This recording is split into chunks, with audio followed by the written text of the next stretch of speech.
Please, one at a time. My daughter's school is falling apart and there's just not enough teachers to cope. My mother needs surgery and she's been waiting 6 months. I got made redundant and can't pay my rent, but there are no council houses. Look, I know you're all angry, but there is one simple explanation. It's all his fault. Huh? What's Sally got to do with my mother? Well, he's an immigrant. If we get rid of Ali, then medical waiting times will be shorter because we'll have more doctors. Actually, I am a doctor. But what about the services you've cut? Our schools? His fault. Housing? His fault. Hospitals? Look, whatever the problem is, it's because we don't have enough money. And we don't have enough money because we have to spend it all on Ali. What about the money you've just given to that guy? He's just the CEO of a major tech company that needed a tax break. Don't worry about him. But if you need money, couldn't you just stop giving it to him? He clearly doesn't need it. You start giving it to schools and hospitals instead. Sorry. He's a job creator. He hasn't created any jobs round here. He isn't part of our community. Why would he care about us? I trust Sally more than him. Look, let me level with you. I would love to put more money into housing and healthcare and education, but my hands are tied. I have to give wealthy corporations massive tax cuts because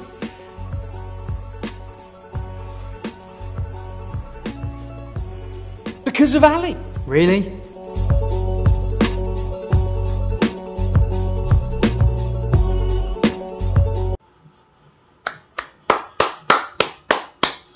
Excelente anúncio do Partido Trabalhista Britânico e que traz lições muito importantes para a esquerda brasileira. Aliás, eu vou falar nesse vídeo aqui, o Partido Trabalhista Britânico, o The Labour Party, né, liderado agora pelo Jeremy Corbyn e por John McDougall, né, eles estão trazendo muitas ideias importantes para o pensamento de esquerda, o pensamento progressista mundial, e tem muito mesmo a ensinar os partidos de esquerda, ou que se pretendem de esquerda, aqui do Brasil, não é?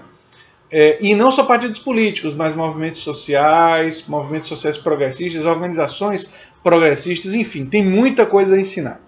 E eu vou falar sobre esse anúncio, essa propaganda do Partido Trabalhista Britânico no vídeo de hoje. Se você chegou agora, o canal é a Nova Máquina do Tempo, eu sou André Teixeira Jacobina. Se você gosta do que a gente faz, você já sabe o que fazer. E tem links das nossas redes sociais, do nosso Apoia-se, no comentário fixado. E junto com fontes pra gente. E sugiro que vocês procurem outros anúncios do Partido Trabalhista Britânico, porque são muito bons. Eu coloquei esse apenas como exemplo. Bem, vamos falar então do estilo. De cara, eles estão tratando justamente do bode expiatório, do scapegoating, né? Bode expiatório é quando você coloca toda a culpa dos males da sociedade, de tudo que está errado, em uma determinada categoria. E essa prática histórica não é nova. Se nós voltarmos para o período da Alemanha antes da Segunda Guerra Mundial, o que foi que os nazistas fizeram? Os nazistas fizeram exatamente isso. Eles colocaram toda a culpa nos judeus. Os fascistas, historicamente, fizeram o quê? Colocaram a culpa nos estrangeiros. Movimentos neofascistas no mundo hoje, Boris Johnson na Inglaterra, Trump nos Estados Unidos, Bolsonaro aqui no Brasil, sempre tem algum inimigo externo ou interno para colocar toda a culpa. E, aliás, isso não é particularidade nem só dos neofascistas, mas movimentos autoritários em geral têm isso. O stalinismo, por exemplo, colocava toda a culpa no Trotsky e nos trotskistas, e que seriam os contrários à revolução e tal. Que bobagem, mas enfim. Mas que é típico dos movimentos autoritários, e a gente vê isso se repetir ao longo de toda a história. Aqui no Brasil, os vilões do Bolsonaro são o quê? PT, tudo é culpa do PT, e também a culpa dos comunistas, né? Deu alguma coisa de errado? Não, culpa dos comunistas. A bolsa caiu, culpa do Lula. Enfim, coisa deu errado? Não, culpa dos comunistas. Essa é uma estratégia típica de figuras autoritárias ao longo da história. Sempre projetar em algum tipo de inimigo, alguma coisa meio fantasmagórica de alguém que maquina, que conspira contra os valores da sociedade, os valores que seriam, segundo eles, os valores bons. Toda a culpa e toda a responsabilidade de todos os males está concentrada neles. Isso obviamente é um artifício falacioso, um artifício desonesto, mas ele tem um certo grau de eficácia, você basta olhar ele historicamente. Então é bom compreender esse artifício quando ele está sendo utilizado, não é? Uma outra coisa que eu queria falar é que tem um determinado momento que ele pergunta assim, por que ele, o membro do Estado, o representante do Estado, tem que dar o dinheiro do Estado, seja em subsídios, seja através de isenção fiscal, para o grande capitalista, para o grande dono de grandes empresas, para os executivos das maiores e mais poderosas empresas. Esse momento no vídeo é meio que engraçado, porque ele brinca que é por causa do Ali, né? Mas existe uma razão, sim, que não foi dita no vídeo, que fica meio que subentendida, mas que é importante ser discutida aqui. A razão é porque os grandes capitalistas, os grandes empresários, financiam as campanhas dos partidos conservadores e os partidos de direita.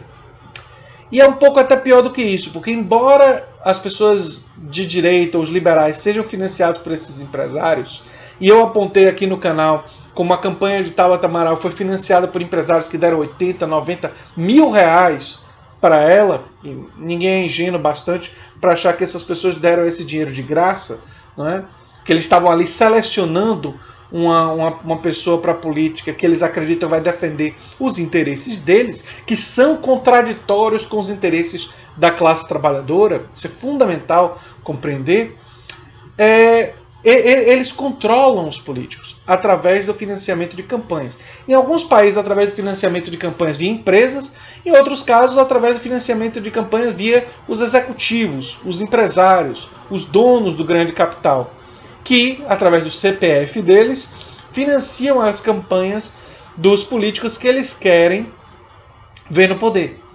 E é importante entender que eles não fazem só isso com os políticos de direita, embora os de direita sejam predominantemente escolhidos. Mas existe toda uma estratégia de infiltrar nos partidos chamados de esquerda ou partidos trabalhistas pessoas que defendam os interesses deles. Essa estratégia é antiga. Aqui no Brasil a gente está vendo não só Tabata Amaral, mas aquele resto do pessoal do PDT que votou a favor da reforma da Previdência, muitos deles organizados pelo Renova BR, mas tem no PSB também vários. Tem políticos, historicamente, basta lembrar das primeiras, em 2002, quando o PT vira um partido de massas, que também aconteceu no PT, isso também aconteceu em outros partidos. No PSOL eu acho que menos, até porque é um partido menor e é um partido mais claramente ideológico, mais para a esquerda mesmo. E no PCdoB talvez um pouco menos, mas dependendo do estado, você acha até no PCdoB, até no Partido Comunista do Brasil, você acha pessoas que foram financiadas por esses empresários e que foram influenciadas por eles. E isso não é uma particularidade brasileira, não é para ficar com raiva de mim por eu estar apontando isso. Basta a gente olhar na história do capitalismo mundial. Isso é uma questão do capitalismo mundial e a relação que o capitalismo tem contraditória com a democracia. Vamos lembrar, Estados Unidos, Partido Democrata. O Partido Democrata sempre foi um partido de, sempre é exagero, mas predominantemente foi um partido de centro-direita na economia, em alguns casos de direita mesmo na economia. E os republicanos são reacionários ao longo de boa parte do século XX, né? Mas em alguns momentos o Partido Democrata se aproximou da classe trabalhadora. Foram poucos os momentos, mas aconteceu. Teve um longo momento com Franklin Delano Roosevelt, teve um momento um pouco mais curto com Jimmy Carter e outros momentos ao longo da história do século XX. Mas durante os anos 90, com Bill Clinton, aconteceu justamente o oposto, ou seja, houve uma penetração gigantesca no Partido Democrata dos interesses das grandes corporações empresariais. Eles tomaram conta do partido e até hoje eles são a força dominante no partido. Os progressistas de Bernie Sanders são a força insurgente, por enquanto subalterna, dominada, mas querendo virar dominante, ameaçando, né? E por isso que existe tanta briga lá nos Estados Unidos para impedir que Bernie Sanders vire isso. E o próprio Jeremy Corbyn na Inglaterra, que nós estamos falando do Partido Trabalhista inglês, tem um exemplo semelhante. O que foi o Tony Blair, que virou inclusive primeiro-ministro? Tony Blair, do Partido Trabalhista Britânico, ele, o Labour Party, ele fez uma gestão e fez uma candidatura justamente de centro-direita na economia, favorável a guerras, foi favorável à guerra do Iraque, foi uma pessoa que defendeu a participação e diminuição de impostos sobre as grandes empresas, foi uma pessoa que não teve uma agenda tão de esquerda assim. Não teve. Tony Blair não teve uma agenda de esquerda. Na verdade, ele teve uma agenda do que eu chamaria do trabalhismo corporativo, que defendeu os interesses das grandes corporações empresariais. Não as corporações trabalhistas, mas as corporações empresariais. E muito tempo de Tony Blair fez com que a base do Partido Trabalhista ficasse absolutamente revoltada e permitiu que ela abraçasse, que ela adotasse uma figura mais de esquerda, como é o Jeremy Corbyn e o John McDougall, que é o seu assessor econômico, que está trazendo várias propostas que representam o pensamento libertário de esquerda, que é o pensamento que eu defendo aqui no canal. Então, de certa forma, eu fico assim muito feliz. Eu fico muito feliz de ver um partido da envergadura do Partido Trabalhista Britânico, um dos maiores partidos da Inglaterra, um país de muita importância, está defendendo uma agenda muito próxima da que eu defendo aqui no Brasil. Ver uma pessoa como Jeremy Corbyn, como John McDougall, assumindo postos de destaque em um partido desse, dá uma certa esperança da gente aqui no Brasil e em outros países da América Latina, mas também tem que levar ensinamentos aos partidos de esquerda e centro-esquerda brasileiros. O PT, o PCdoB, o PSOL, o PDT, o PSB tem que aprender com esses partidos, tem que passar a adotar lideranças desse tipo. Nós temos que pressionar nessa direção, porque se a gente não fizer isso, a nossa, entre aspas, esquerda não vai nem estar comprometida com os nossos valores, e isso é muito grave. Você perde a disputa antes de começar. Eu entendo que na primeira eleição de Lula, realmente nunca o Brasil tinha tinha colocado na presidência uma pessoa da classe trabalhadora. Eu entendo que ele tentou uma política conciliatória, tentar conciliar os diferentes interesses num país onde o capitalismo se dá de forma tão dura. Não fazer isso tinha uma dificuldade eleitoral muito grande, mas depois da primeira eleição de Lula, e principalmente depois do que fizeram com Lula, mesmo ele buscando uma política conciliatória, nós não temos que tentar mais a conciliação. Nós temos que reconhecer a realidade. A realidade é que existe contradição de classe, existe luta de classes, existem classes que têm interesses que são contraditórios com as outras classes. Existem circunstâncias que todo mundo pode ganhar, com o aumento do consumo pode haver industrialização e os capitalistas lucrarem? Claro, isso é verdade. Mas para chegar nesse patamar, para caminhar numa direção que vai ter o ganho total do país, você inicialmente precisa ter políticas como a reforma tributária progressiva que vão contrariar os interesses da classe dominante. Você precisa ter uma política de auditoria da dívida pública que vão contrariar os interesses dos rentistas e do mercado financeiro. Você precisa ter um projeto de país. Um projeto de país que vise fortalecer a classe trabalhadora, que vise fortalecer uma economia verde, um projeto de país que não vai agradar todo mundo, que vai agradar a maioria, mas que vai ter oposição. Por isso, a estratégia da conciliação, que foi uma estratégia feita por Lula, no início, a estratégia de triangulação do Partido Democrata de Bill Clinton, a estratégia de pacificação do Tony Blair interna, mas de guerra externa, essas estratégias têm que ficar para o passado.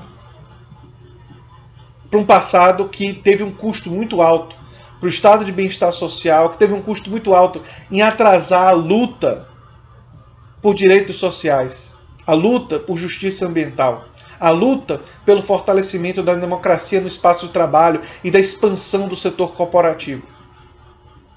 Nós precisamos mais de John McDougall, não de Henrique Meirelles. Nós precisamos mais de Bernie Sanders e Nina Turner, e não de Joaquim Levy. Entender essas diferenças fundamentais, entender essas diferenças de projeto, é justamente o que a esquerda precisa aprender com o Partido Trabalhista Britânico. O Partido Trabalhista Britânico passou por Tony Blair. E a base e as lideranças disseram: conciliação, não mais. Vamos sim ter um projeto de transformação revolucionária da sociedade. Não defender a revolução violenta, não. Defender a democracia e aprofundar a democracia. Mas o tipo de transformação não é uma transformação gradual. Como bem disse Martin Luther King, nós não temos mais tempo para o gradualismo.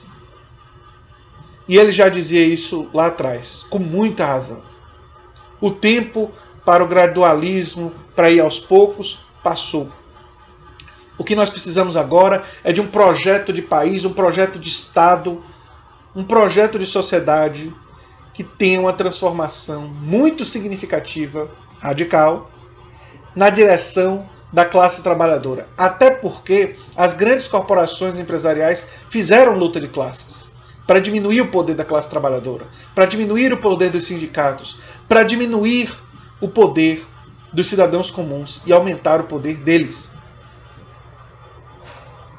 Se nós quisermos virar esse jogo, nós precisamos reconhecer as características do jogo, as características dessa disputa. É a única forma que nós podemos tentar vencer no futuro, o que não é uma garantia.